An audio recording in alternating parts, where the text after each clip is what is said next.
నమస్తే welcome to our channel.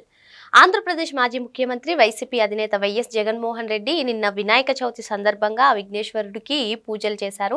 మరి ఈ పూజలు చేయడం పట్ల సొంత వైసీపీ కార్యకర్తలే కొంచెం అనుమానాలు వ్యక్తం చేస్తున్నారు.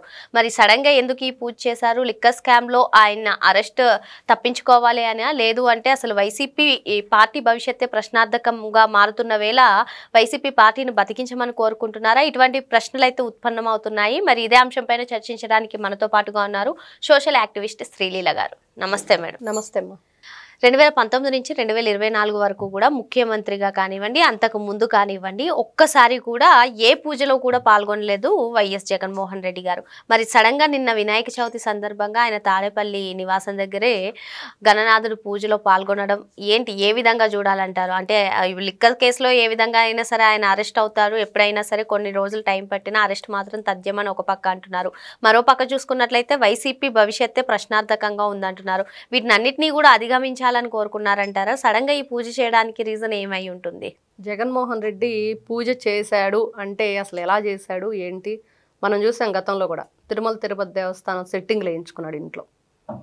అంటే ఎందుకు? అతను అధికారంలో ఉన్నప్పుడేమో ప్రజలు ఎవ్వరూ కనిపించరు, దేవుడు కనిపించడు.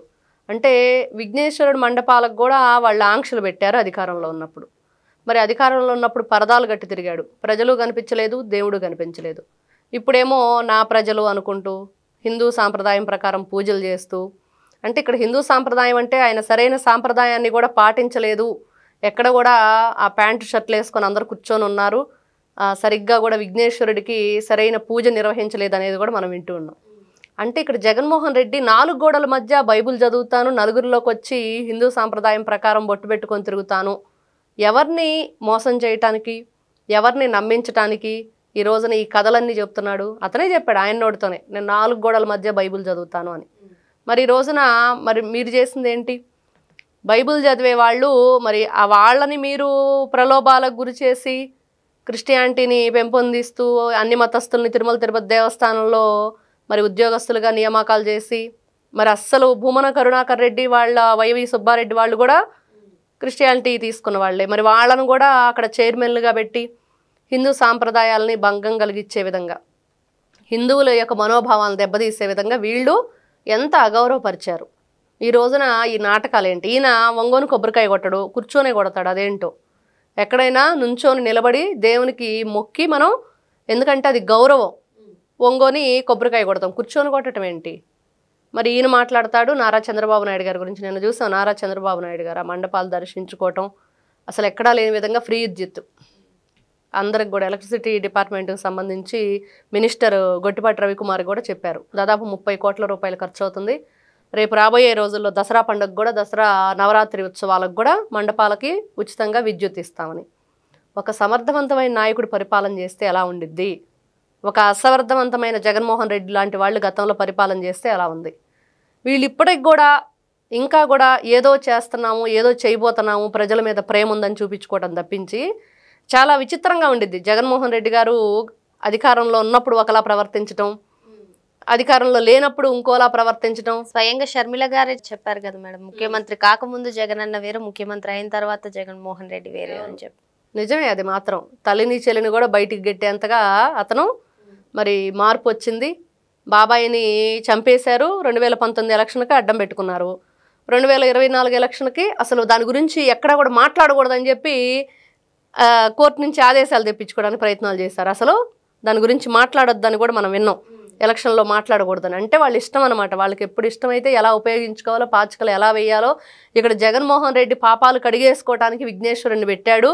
మరి తను జైలుకి వెళ్ళబోతున్నాడనో లేకపోతే ఇంకా రకరకాల కారణాల వల్ల వాళ్ళ పార్టీ అసలు లేకుండా పోయే క్రమంలో మరి ఇలాంటి కార్యక్రమాలు చేసి విఘ్నేశ్వరుడు విఘ్నాలు తొలగిస్తాడు అని చెప్పేసి మనం చెప్పుకుంటూ ఉంటాం. మరి అలాంటి విఘ్నేశ్వరుడిని ఎందుకు పూజించాడు? సరే, పూజించే ఆయన ఏమన్నా సంప్రదాయబద్ధంగా వీళ్ళు బట్టలు కట్టుకున్నారా? మరి ఇక్కడైనా సతీ సమేతంగా కూర్చున్నాడా అంటే అది లేదు. మరి ఆవిడ రారు, ఎందుకో తెలియదు, ఎవరికి తెలియని విషయం. ప్రసాదాలు తీసుకోరు, మరి తినరు, తీర్థం పుచ్చుకోరు. మరి ఇట్లాంటి వాళ్ళు ఎందుకు గణేశుడు పూజ చేయాలి? ఎవరిని మీరు మోసం చేయడానికి ఈ డ్రామాలు? అంటే మీరు జనంలో ఏదన్నా ప్రలోభాలకు గురి చేయటానిక? మేము కూడా పూజలు చేస్తాం హిందూ అంటే, మొన్న తిరుమల తిరుపతి దేవస్థానం యొక్క ప్రతిష్ఠను దెబ్బతీస్తున్నారు మీరు. ఇట్లాంటి కార్యక్రమాలన్నీ కూడా లేనివన్నీ కూడా మీ పేపర్లో ప్రచురిస్తున్నారని చెప్పేసి అన్నీ కూడా చాలా పెద్ద ఎత్తున దాని మీద మన బిఆర్ నాయుడు గారు అందరూ మాట్లాడారు. మరి దాని గురించి నేను అలాంటి వాడిని కాదు అని చెప్పి జనాలకు చెప్పుకోవటం కోసం మొన్న మేము విఘ్నేశ్వరుని పూజ చేసాం, మా పార్టీ ఆఫీసులో పెట్టుకున్నామని చెప్పి చెప్పడానిక? విఘ్నేశ్వరుని పెట్టడం గొప్ప కాదు, ఆయన పూజించడం గొప్ప కాదు. మీరు ఎంత గొప్పగా హిందువుల పట్ల గౌరవంగా ఉన్నారు, వాళ్ళని గౌరవించే విధంగా ఉన్నాయి మీ పనులు. హిందూ సాంప్రదాయాల్ని మీరు ఎక్కడ గౌరవించారు? మరి తిరుమల తిరుపతి దేవస్థానంలో చేసింది ఏంటి? మరి ఇట్లాంటివన్నీ చూస్తున్నప్పుడు వచ్చాడు యలహంకకి ఎగిరిపోయాడు. 39వ అంటే ఇప్పుడు ఆయన పదవి కోల్పోయిన దగ్గర నుంచి, అంటే పులివెందుల పులి ఎమ్మెల్యేగా ఉన్నాడంటే అసలు ఆ ఊరికి వెళ్ళడు, ఎప్పుడు అక్కడ నియోజకవర్గ ప్రజలు ఎందుకు ఓట్లు వేశారో తెలియదు. ఈ రోజున వాళ్ళు బాధపడే పరిస్థితి అనమాట. మా నియోజకవర్గంలో గతంలో ఏదీ లేదు, ఇప్పుడు ఏమీ లేదు, అసలు మా ఎమ్మెల్యే ఎవరు అని అనేది కూడా వాళ్ళకి తెలియని పరిస్థితి. 11 నియోజకవర్గాలు అలానే ఉన్నాయి. మరి ఇలాంటి వ్యక్తి ఇట్లాంటి పక్కన ఇంకో 10 మందిని వేసుకొని 10 మందికి మంచి చేద్దామనే ఆలోచన ఉండాలి కానీ ఎవరినో నమ్మించడానికి, ఎవరినో ప్రలోభాలకు గురి చేయడానికి, ఏదో మీరు చేసిన తప్పులను కప్పిపుచ్చుకోవటానికి, చేసిన పాపాలు పోగొట్టుకోవటానికి అన్నట్లుగా ఇట్లాంటి కార్యక్రమాలు చేస్తే ఎవరు హర్షించరు. ఈరోజు ఏదో చెప్పాలనుకొని చేశాడేమో జగన్మోహన్ రెడ్డి. అక్కడ కూడా మళ్ళీ ప్రెస్ మీట్లు పెట్టడం, చాలా మాటలు మాట్లాడాడు. అంటే ఇక్కడ ఎన్నిసార్లు మీరు ప్రజలను మోసం చేసినా కూడా ఈ రోజున 2024 ఎలక్షన్లో ప్రజలు నన్ను మోసం చేశాడని జగన్మోహన్ రెడ్డి మాట్లాడాడు. ఇది మాత్రం అదేదో రివర్స్ టెండరింగ్ అంటారు కదా జగన్మోహన్ రెడ్డి, అలాగా రివర్స్ టెండరింగ్ వేశారనమాట వీళ్ళు. అంటే ఇక్కడ ప్రజలు ఎంత విసిగి వేసారిపోయి ఎన్ని విధాలుగా వాళ్ళు ఇబ్బందులు పడి, ఇక్కడ ముఖ్యంగా జగన్మోహన్ రెడ్డి చేసిన పాపాల్లో లిక్కర్ స్కామ్, ఆ ట్రైలర్ వచ్చింది మనం చూసాం, లిక్కర్ ఫైల్స్. దాంట్లో ఎంతమంది ఆడపిల్లలు తాలిబొట్లు తెంచాడు, దాదాపుగా 1,00,000 మంది చనిపోయారు. మనకి ఆరోగ్యశ్రీ రిపోర్ట్లే చెప్తున్నాయి ఇవన్నీ, నివేదిక అంతా కూడా. ఎంతమంది బ్రెయిన్కి సంబంధించిన వ్యాధి, వెన్ను నాడికి సంబంధించిన వ్యాధి, నరాల బలహీనత, ఈ లివరు, కిడ్నీ, లంగ్స్, అసలు మల్టీ ఆర్గాన్ అంతా ఫెయిల్యూర్ అయిపోయి హార్ట్ స్ట్రోక్స్ వచ్చేసి మరి కాళ్ళు చేతులు పడిపోయి ఎంతమంది బెడ్ రిడెన్ అయి ఉన్నారు. ఇంతకంటే దుర్మార్గం ఇంకోటి ఉందా?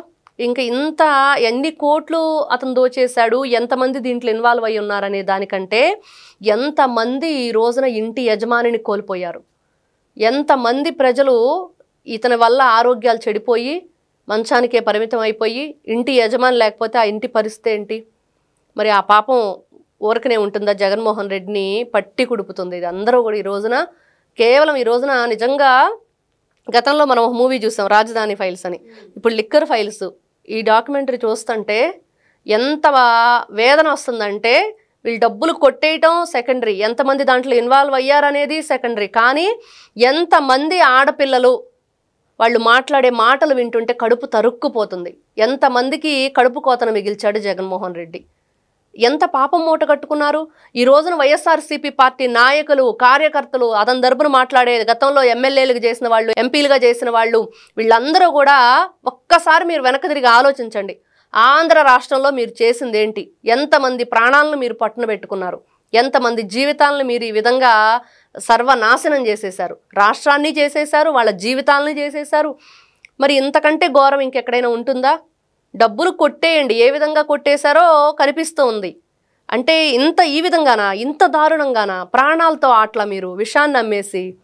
కాబట్టి ఎన్ని విఘ్నాలు పోగొట్టాలని చెప్పేసి విఘ్నేశ్వరుడు పూజలు చేయాలన్నా, లేకపోతే ఇంకోటి ఏదో ప్రజల్ని ప్రలోభాలకు గురి చేయాలన్నా ఎవరు కూడా హర్షించరు. ఆయన చేసిన పూజను కూడా ఈ రోజున ఎవరు కూడా అదొక పూజనో లేకపోతే ఆయన భక్తి శ్రద్ధలతో చేశాడని అసలు ఎవరు కూడా నమ్మేది లేదు. మరో అంశంతో మళ్ళీ కలుద్దాం. Thank you madam. నమస్తే.